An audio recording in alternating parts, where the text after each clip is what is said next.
Okay guys, on a hugel bed here, we grow a vegetable called a Cherokee tan pumpkin. It was sent to us by one of our subscribers. Supposedly, this is one of the most sustainable foods that you can grow on your homestead that will last throughout the whole winter season, all the way into next spring. And we've got them growing here now, and thank you for the subscriber who sent them. But I want to show you a little bit about what we've learned about this Cherokee tan pumpkin, about the reason it's so hardy and it's so sustainable, is that on the vines, every few feet on the vines, I'm gonna actually pull one up out of the ground because I don't think it's gonna hurt. Every few feet on the ground, see this right here? They grow roots right there. They put out roots every few feet on the vine. I'll cover that back up, but you come out right here at every one of these leaf joints, there's a root. Here's another one right here, another one right here, and that's one of the things that makes this thing so good in dry climates or whatever, is the simple fact that it's got so many roots in the ground. But now I want you to look how long this thing is. There's actually a second one back there in the back. This is the end of the vine at this point. We had to turn it because it was growing into our okra. We're going to turn it and let it go back down the hugel bed there. But right now this vine is 30 feet long, and I want you to look along here. You'll see here we've got these are our male blooms right here. They'll pollinate any of the female blooms that come on here.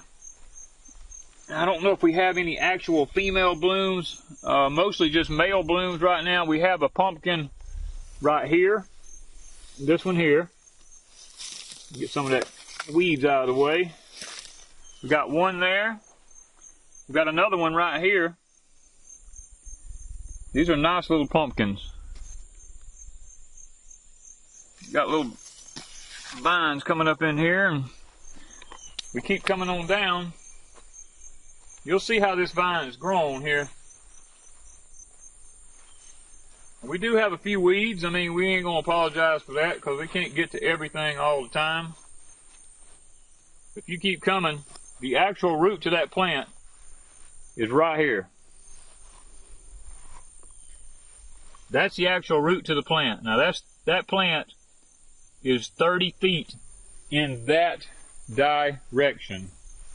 If you stand up here and look, it's all the way back down yonder to where the okra is, 30 feet down, y'all. That vine has ran all the way down this hugel bed and comes all the way down to right here where the root is on it.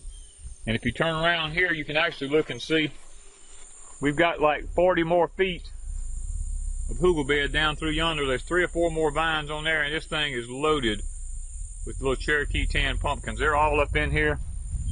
If I can get in here without stepping on something, I'll show you. There's one right there. We got one here, another one right there behind it. Look right over here, there's another one right there. They're just in here everywhere. So we're gonna see how these things do this year. We got one right here, another one right there. I mean, they're just all in here everywhere, covered up by these leaves. And supposedly the weather this year hasn't affected them too bad. Now the leaves are starting to show a little stress from the heat, but all in all, I think it's going to be a great year for these pumpkins on this hugel bed here. You can still see there's some pumpkins up in yonder. There's still lots of blooms coming on because we got little pumpkins popping up everywhere. A lot of bumblebees doing the pollinating. So we're hoping to get a fantastic harvest out of these things this year and give them a try and see what they're like to eat. But we got to go pick okra right now. It's on the hugel bed down here. We're going to show you that next. Okay guys, this okra we have planted on the hugel bed this year has been an experiment. This is the Louisiana Velvet Okra, which is an heirloom variety. It's our first year to plant it on the hugel bed, and it looks like it has done pretty good this year. We like to pick some young pods like this for boiling okra. These little 2 to 3 inch pods are really good for boiling. We've got some a little bit larger ones here. We'll use these for frying okra.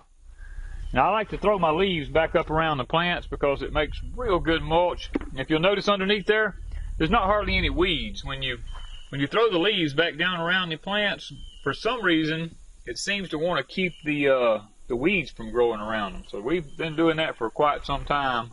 Well, anytime we cut a pod of okra off, we cut that leaf off with it. Now we'll go ahead and cut those next to the ground. We'll completely clean the stalks off next to the ground. That way, because okra needs good airflow underneath it. Like we got one down low like that, we get rid of those low leaves because okra needs good airflow. But once we get on up on the plant, when we cut the pod of okra off, we cut that leaf off with it. Now, there's a lot of people that says, oh, you need to leave the leaves, but here in the deep south, because of the humidity, we've learned that if we take those leaves off that has the okra on it, the plant seems to thrive a little bit better. Now, we've got some up in here. Nice, still good pods of okra. Doesn't seem to get too hard too fast. Doesn't have the ridges in it. It's kind of smooth, and it's real soft feeling. It's not like that other okra. It's got all them spines and thorns all over it. It kind of reminds you of the Clemson spineless, but at the same time, it doesn't have all those veins in it that raises up on it like the other. This is a good, slick, smooth pod of okra. It's long and slender. You know, not quite the size of my finger, maybe my little finger. It's about that size. Real good eating okra. Hence, well, the way the texture of it, I'll show you here on this one. See how smooth it is? They call it like velvet. And that's what it feels like. It feels like velvet when you run your fingers up and down it. It doesn't have those spiny stickers on it. Now, you get down here around the bottom, it does feel a little more stickery there, but up on the okra itself, it's just smooth and soft like velvet.